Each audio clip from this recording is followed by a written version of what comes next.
Uh, Welcome back. Here I am again.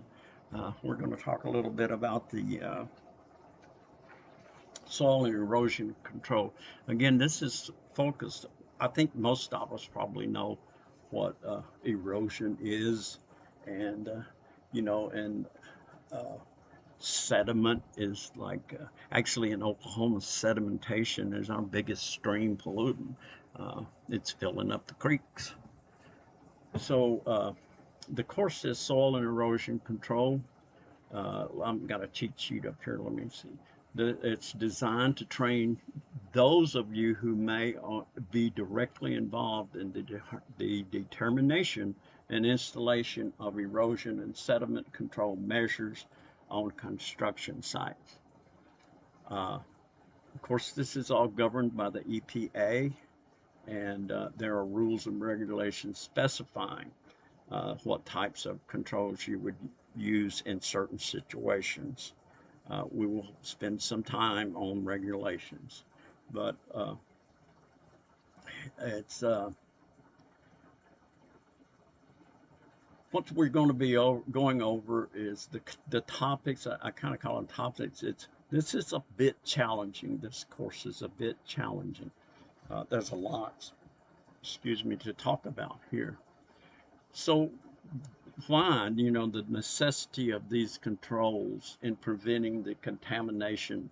The necessity of doing this is to prevent contamination of our surface waters. That's our rivers, our lakes, our streams, all our waters that are above the ground or on the ground. Regulations.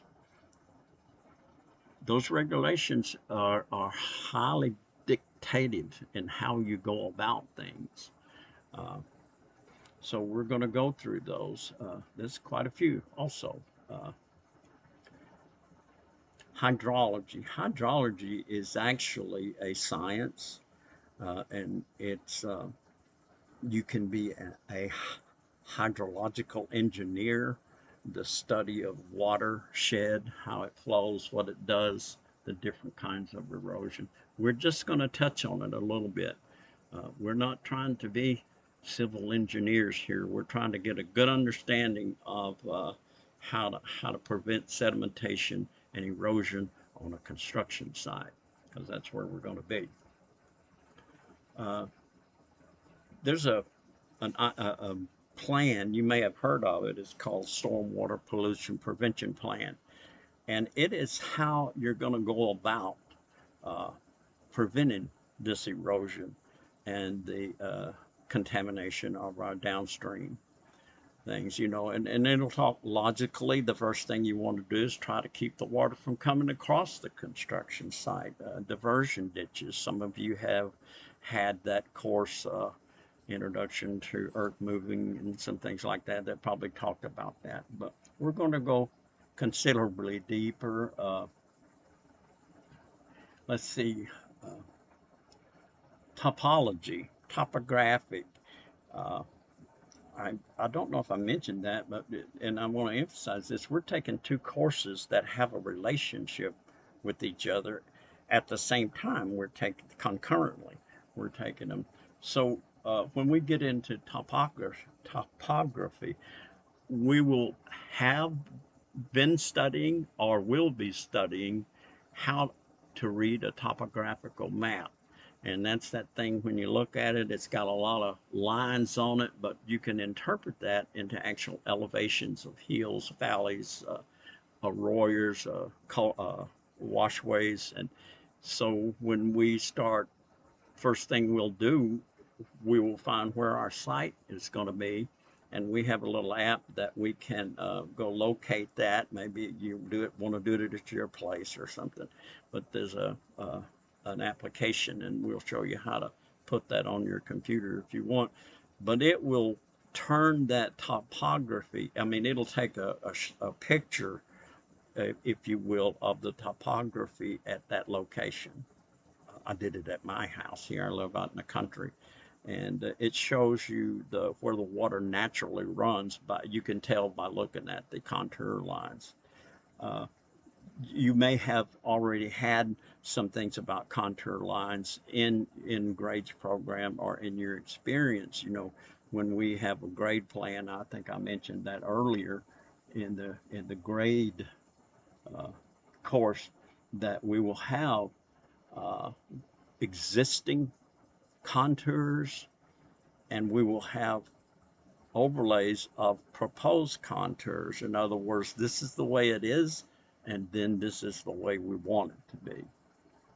That's in the grade course. So there's a good deal of relationship here. And in erosion and sediment control, we're going to be talking about slopes. Where are the slopes? You know, can we put vegetative cover on them? How steep are they? All of that stuff is going to come to play. So in a way, it's good that we have these two courses running together. I want to emphasize this one more time. Uh, Stay in touch with me, or don't hesitate to get in touch with me, is a better way to put that.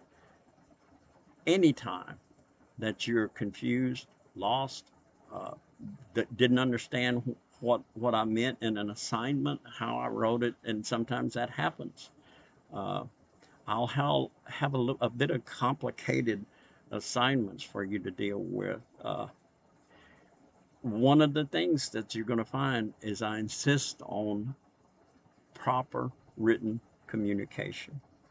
Uh, we're moving more toward a professional person here, and you know, we throw that word around a lot and never really sit down and think about what that means to be a professional.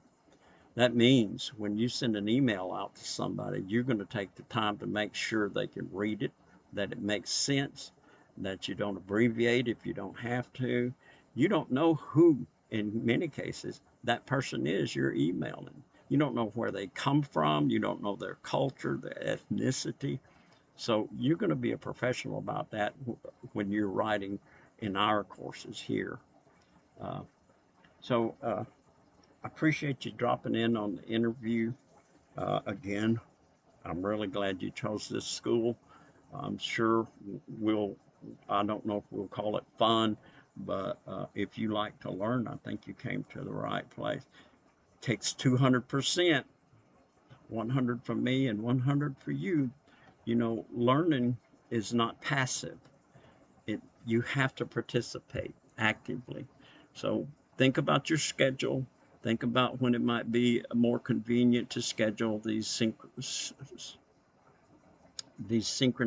classes, and once we get rolling here next week, we'll iron all that out.